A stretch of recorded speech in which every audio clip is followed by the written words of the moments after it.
नमस्कार दोस्तों, स्वागत है आपका हमारे official YouTube channel GS Pioneer sir में। कैसे हैं आप सब? मैं उम्मीद करता हूं स्वस्थ होंगे, मस्त होंगे, अपनी तैयारी में व्यस्त होंगे।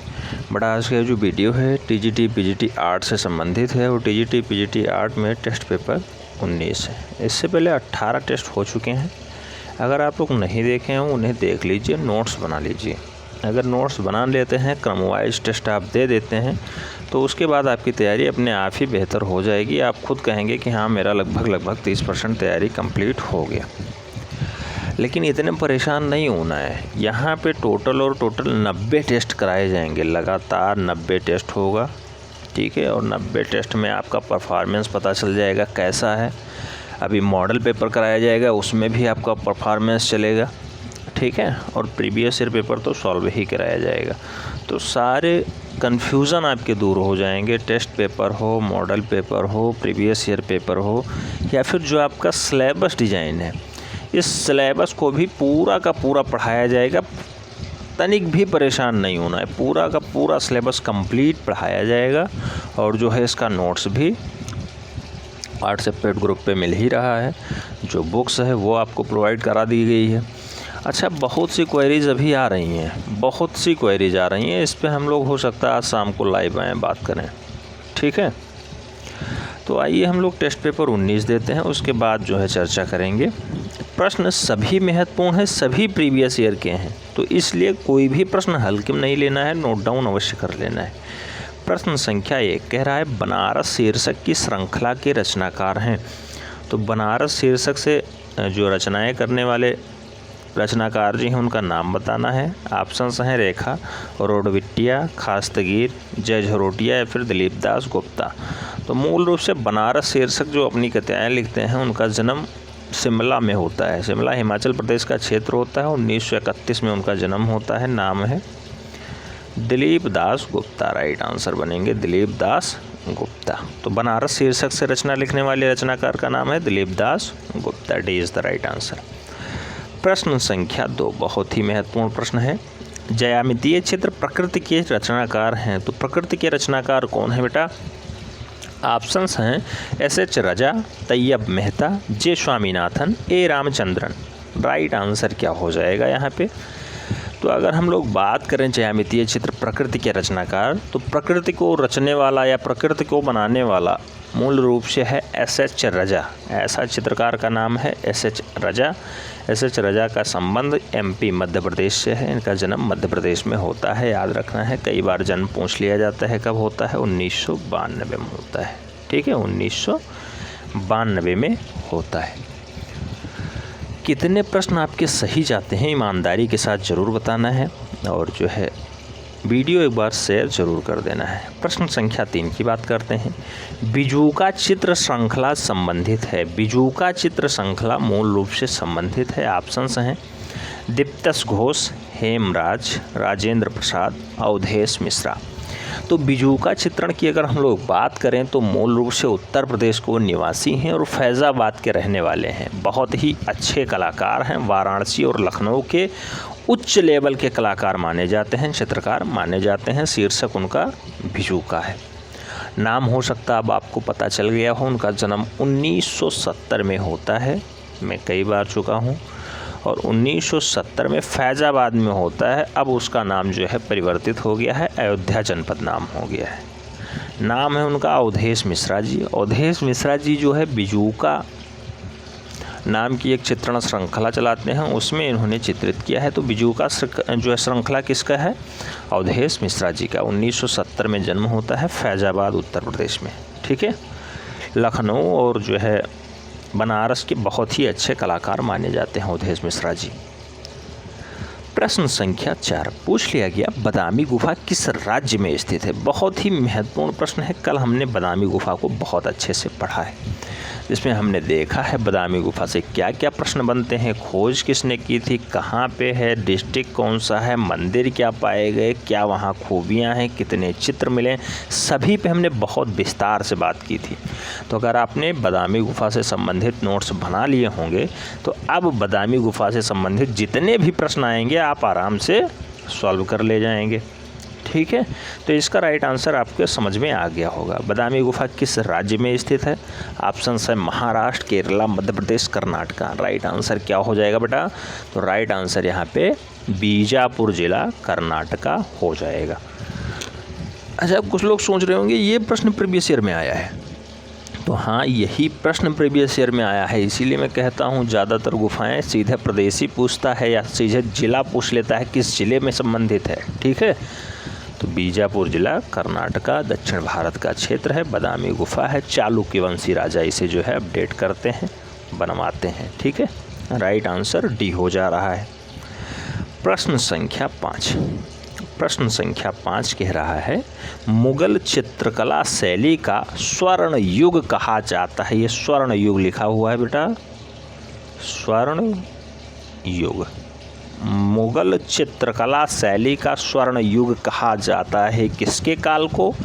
ऑप्शन हैं बाबर के काल को, जहांगीर के काल को, अकबर के काल को या फिर शाहजहां के काल को। तो राइट आंसर क्या हो जाएगा यहाँ पे? जहांगीर के शासनकाल को मुगल चित्रकला का स्वर्ण काल कहा जाता है। इसके जो है ख़ानदान में, इसके राजवंश में बहुत अच्छे कलाकार हुए हैं और ये खुद भी बहुत अच्छा ही निपुण कलाकार था। इसके जो है शासनकाल में चित्रकला अपने चरमोत्कर्ष पे पहुंच गई थी, इसीलिए जहांगीर के शासनकाल को स्वर्ण काल कहा जाता है। राइट आंसर सी हो जा रहा है। प्रश्न संख्या 6 बात करते हैं वास तकनीकी की रेखाएं भारतीय कलाकारों से प्रेरित हैं, लेकिन तकनीकी कहाँ की है? तो वास तकनीकी रेखाएं जो हैं मूल रूप से भारतीय कलाकार इसको प्रेरित कर ले गए, लेकिन ये तकनीकी मूल रूप से कहाँ की है? ऑप्शन हैं इटालियन की, ईरानियन की, मंगोलियन की या फिर चीनी जापानी। तो मूल रूप से वास तकनीकी जो है ये मूल रूप से अपने पड़ोसी मुल्क चीन और जापान, ये चीनी और जापानी तकनीकी के नाम से जानी जाती है। आप जानते हैं वास चित्रण के जनक कौन है? कमेंट बॉक्स में ज़रूर छाप दें, क्योंकि ऐसा प्रश्न हमने पहले करवा रखा है। प्रश्न संख्या 7 की बात करते हैं। हबीब तनवीर एक हैं, यानी हबीब तनवीर का संबंध किससे है? नाटककार हैं, चित्रकार हैं, संगीतकार हैं, राजनीतिज्ञ हैं। तो हबीब तनवीर मूल रूप से क्या है बेटा? हबीब तनवीर का जो संबंध है वो नाटककार के रूप में है। राइट आंसर फर्स्ट हो जा रहे हैं। हबीब तनवीर एक अच्छे लेवल के नाटककार हैं। राइट आंसर फर्स्ट हो जा रहा है। प्रश्न संख्या 8 की बात करते हैं। 8 में पूछा गया है होमर द्वारा लिखित महाकाव्य का नाम क्या है? तो होमर द्वारा लिखित महाकाव्य का नाम बताना है। होमर एक अच्छे जो है लेखक हैं, इनके 2 महाकाव्य हैं जिनकी चर्चाएं खूब होती हैं। 6 ऑप्शंस हैं द जर्नीज, अपोलो, इलियड या फिर न्यूज की कहानी। तो होमर ने टोटल 2 महाकाव्य अच्छे से लिखे हैं। एक का नाम है ओडिसी, ओडिसी एक का नाम है, और दूसरे का नाम है मूल रूप से एलियड। एलियड और ओडिसी 2 महाकाव्य लिखे हैं, जिसके लिए होमर सबसे ज़्यादा प्रसिद्धि प्राप्त किए हैं। याद रखना है। राइट आंसर डी हो जा रहा है। नेक्स्ट प्रश्न संख्या 9 की बात करते हैं। 9 में कहा गया है नृत्यांगना सुधा चंदन की फिल्म है। ऑप्शंस हैं पायल की झंकार, नाचे मयूरी, डांस इंडिया डांस या आज नचले या आजा नचले। तो नृत्यांगना है, यानी जो है डांसिंग इनका जो है पेशा है, और सुधा चंद्रन इनका नाम है। तो इनकी फ़िल्म कौन सी हो सकती है? तो मूल रूप से अगर फिल्म की हम लोग बात करें तो इनके फिल्म का नाम है नाचे मयूरी। सुधा चंद्रन की फिल्म का नाम है नाचे मयूरी। राइट आंसर सी हो जा रहा है। नोट डाउन अवश्य कर लेना है। ठीक है। प्रश्न संख्या 10 की बात करते हैं। 10 में कहा गया है दक्षिण भारत का कौन सा केंद्र प्रागैतिहासिक चित्रों के लिए मशहूर है? तो दक्षिण भारत में स्थित है, प्रागैतिहासिक काल यानी 30,000 ईसा पूर्व से है। ठीक है, तो हमने समझाया था, बहुत अच्छे से बताया था कि एक केंद्र ऐसा आता है जो होशंगाबाद, मिर्ज़ापुर, भीमबेटका, रायगढ़, बांदा, पंचमढ़ी के बाद भी फेमस है। वो केंद्र कौन सा है? बेल्लारी। राइट आंसर फर्स्ट हो जाएगा। समझ में आ गया? नेक्स्ट प्रश्न संख्या 11। प्रश्न संख्या 11 कह रहा है मोटी एवं नाटी मानवाकृतियाँ किस शैली में मिलती हैं? तो मोटी और नाटी जो है मूल रूप से मानवाकृतियाँ किस शैली में मिलेंगी? ऑप्शन है किशनगढ़ शैली, अजंता शैली, मेवाड़ शैली या फिर बूंदी शैली। राइट आंसर क्या हो जाएगा? मोटी और नाटी के लिए मूल रूप से फेमस शैली जो है वो है मेवाड़ शैली। B is the right answer, Mewar शैली। ठीक है, प्रश्न संख्या 12 की बात करते हैं। 12 में कहा गया है आधुनिक भारतीय चित्रकारों में कौन लोक कला से प्रभावित कलाकार है? लोक कला से प्रभावित कलाकार है, मूल रूप से उसका संबंध है आधुनिक भारतीय चित्रकला से है। ऑप्शंस हैं नंदलाल बोस, कान्हू देसाई, यामिनी राय, मुकुल डे। तो इनका राइट आंसर क्या हो जाएगा? हमने बताया यामिनी राय जो है ये आधुनिक भारतीय चित्रकार हैं और लोक कला से प्रभावित भी हैं। राइट आंसर बी बन रहा है। अच्छा, बहुत सारे मैसेज आते हैं, वो स्क्रीनशॉट भेजते हैं, पता नहीं कहाँ से स्क्रीनशॉट लेते हैं या फिर बुक्स का लेते हैं, वो डाटा भेजते हैं। सर इसका आंसर क्या होगा? बेटा अगर इसी का आंसर दिया जाए तो बहुत टाइम लग जाएगा। मैंने आपको जो कराया है उसे देखिए और उसे नोट डाउन करते हुए चलिए, वही आंसर सही हैं, ऑथेंटिक हैं। जो आयोग आंसर्स मानता है उन्हीं को हम लोग सही मानते हैं। ठीक है, तो उन पे आप विशेष ध्यान दीजिए। बहुत सारे डाटाज हमारे पास आते हैं, कोई किसी चैनल का स्क्रीनशॉट भेज रहा है, कोई किसी चैनल का भेज रहा है, सर ये देखिए इसका तो ये बता रहे हैं। बेटा हो सकता है गलती से उनके निकल गया हो, लेकिन थोड़ा विचार करिए। जो आयोग आंसर सही मानता है उस पे ध्यान देना है। एथेंटिक बुक पढ़ना है, इसीलिए मैं बार बार कहता हूँ एथेंटिक बुक पढ़िए, उसमें जो डाटा सही दिया है वही डाटा सही मानिए। मैं बार बार कहता तो हूँ रीता प्रताप मैम की बुक ले लीजिए। कोई बुक 100% प्योर नहीं होती है, कोई बुक 100% प्योर नहीं होती है। बहुत सी गलतियाँ ऐसी हैं जो रीता प्रताप मैम भी हैं, बहुत सी ऐसी गलतियाँ होंगी जो हर एक जगह विद्यमान है। मैं नोट्स बनवा रहा हूँ, हो सकता है आप कुछ गलत लिख रहे हो सकता है हमें थोड़ा बहुत गलत लिखने में आदत आए और हो सकता है आप कुछ ज़्यादा लिख लें। तो ऐसा है कि आपको जो डाटा प्रोवाइड कराया जाए उसको उसी के अनुरूप लिखिए। जो टेस्ट पेपर कराए जा रहे हैं एकदम प्योर होते हैं, 100% 20 प्रश्न सही होते हैं। ठीक है, तो इन्हें नोट डाउन कर लेना है आपको, और जो है नोट डाउन करते हुए नोट्स बनाते हुए आगे चलेंगे। निश्चित रूप से सफलता आपके कदम चूमेगी, लेकिन हाँ विश्वास के साथ और कड़ी मेहनत के साथ आगे बढ़ना है। पर डे 20 क्वेश्चंस आपको याद कर लेने हैं कि इसका ये राइट आंसर होता है। ठीक है, ये 19वां टेस्ट है। इससे पहले हमें उम्मीद है कि आप लोग 18 टेस्ट एकदम कंठस्थ कर लिए होंगे। 18 दूना 36 यानी 360 प्रश्न आपको याद हो चुके होंगे। और जब ये 360 प्रश्न आपको याद हो जाएंगे उसके बाद 19वें टेस्ट में बहुत अच्छा परफॉर्मेंस आपका आ जाएगा, अपने आप ही जो है निखरता आ जाएगी। आप खुद कहेंगे हाँ सर कॉन्फिडेंस कुछ आ रहा है। ठीक है, और हम लोग सिलेबस में भी पढ़ रहे हैं, देख ही रहे हैं, जोगी मारा पढ़ा, बांध पढ़ा, बदामी पढ़ा। अब एलोरा, सित्तनवासल और अजंता पढ़ना है। जैसे एलोरा, सित्तनवासल, अजंता पढ़ देंगे उसके बाद भारतीय लघु चित्रकला के अंक पढ़ेंगे, जैनपाल, अपभ्रंश। ठीक है, तो जैसे हम लोग मुग़ल शैली से आगे पहाड़ी शैली में पहुँचेंगे, कांगड़ा बसौली शैली, उसके बाद हम लोग मॉडल पेपर स्टार्ट कर देंगे। ठीक है, मॉडल पेपर करना स्टार्ट कर देंगे। 50% से एबव जब डाटा हो जाए उसके बाद हम लोग मॉडल पेपर स्टार्ट करते हैं। अच्छा, बहुत सारे मैसेज आ रहे हैं सर क्विज जो है टेलीग्राम पे क्विज के लिए कोई चैनल बनाइए और उसका क्विज का टेस्ट करवाइए ऑनलाइन। तो अगर आप लोग क्विज से जुड़ना चाहते हैं तो क्विज के लिए बहुत जल्द जो है व्यवस्था कर दी जाएगी और उसके लिए क्विज करवाया जाएगा। आपका ऑनलाइन परफॉर्मेंस भी देखा जाएगा कैसे क्या है, और जो है उसके बारे में बहुत जल्द आपके बीच जानकारी साझा कर दी जाएगी। प्रश्न संख्या 13 है कहा गया है चित्रकला के कितने तत्व माने गए हैं? ऑप्शंस हैं 6, 5, 7, 3।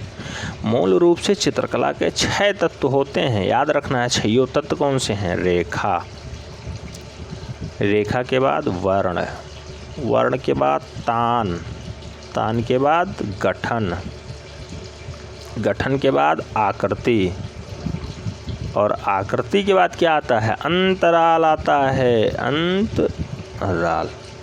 तो मूल रूप से लेखा, वर्ण, तान, गठन, आकृति, अंतराल।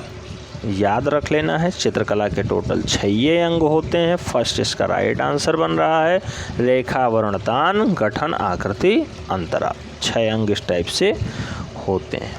राइट आंसर फर्स्ट हो जा रहा है। प्रश्न संख्या 14 की बात करते हैं। पूछा गया है भारतीय शिल्प के षडांग पुस्तक के लेखक कौन है? भारतीय शिल्प के षडांग पुस्तक के लेखक कौन हैं? तो षडांग में हमने बहुत अच्छे से बताया, पंडित यशोधर आते हैं। एक नाम और आता है, जो नाम आता है वही राइट आंसर होता है। यामिनी राय, सीताकांत महापात्र, अवनींद्रनाथ टैगोर या फिर गगनेन्द्रनाथ टैगोर। तो भारतीय शिल्प के षडांग मूल रूप से लिखने का काम किसने किया है? तो ऐसा काम अवनींद्रनाथ टैगोर ने किया है। अच्छा, षडांग, षडांग मूल रूप से षडांग में ही आता है। क्या? प्रमाणानि, पहले रूप भेदा आएगा। रूप भेदा प्रमाणानि भावलावण्य योजनम सदृश्यम वर्णिकाभंगम इति चित्र षडांगकम। क्या? रूप भेदा प्रमाणानि भावलावण्य योजनम सादृश्यम वर्णिकाभंगम इति चित्र षडांगकम। तो षडांग को कई बार जो है इनको क्रम से लगाने को पूछ लिया जाता है। आगे हम लोग ऐसे भी प्रश्न देखने वाले हैं। भारतीय चित्रकला के षडांग पुस्तक को मूल रूप से अवनींद्रनाथ टैगोर साहब ने लिखा है। राइट आंसर सी हो जा रहा है। प्रश्न संख्या 15। प्रश्न संख्या 15 कह रहा है जहांगीर कालीन चित्रकार मंसूर का प्रसिद्ध चित्र है। मंसूर सबसे ज़्यादा फेमस किसके लिए हुआ है? ऑप्शन हैं बाज, मैना, तोता, मुर्गा। राइट आंसर मंसूर के लिए बाज चित्रण होता है। बाज चित्र को मूल रूप से मंसूर बना करके बहुत ज़्यादा प्रसिद्धि प्राप्त कर चुका है। फर्स्ट राइट आंसर हो जा रहा है। नेक्स्ट प्रश्न संख्या 16 की बात करते हैं। 16 में कहा गया है निम्नलिखित में से मूर्तिकार कौन है? ऑप्शन हैं हुसैन आरा और रजा या फिर डीपी राय चौधरी। तो मूल रूप से मूर्तिकार के नाम की अगर बात की जाए तो सबसे ज़्यादा प्रसिद्धि प्राप्त हैं देवी प्रसाद राय चौधरी, डीपी राय चौधरी। मूर्तिकार के रूप में डीपी राय चौधरी जो है ज़्यादा फेमस हैं, ज़्यादा प्रसिद्धि प्राप्त किए हुए हैं। राइट आंसर डी हो जा रहा है। प्रश्न संख्या 17 की बात कर ले रहे हैं। ब्लैक पैगोडा कहा जाता है। ऑप्शन हैं एलिफेंटा गुफा, खजुराहो गुफा, अजंता गुफा या फिर कोणार्क मंदिर। राइट आंसर क्या हो जाएगा बेटा? पूरी उड़ीसा का क्षेत्र है, ठीक है, भुवनेश्वर वाला कोणार्क मंदिर इसका राइट आंसर बनेगा। ब्लैक पैगोडा कोणार्क मंदिर को कहा जाता है। राइट आंसर डी हो जा रहा है।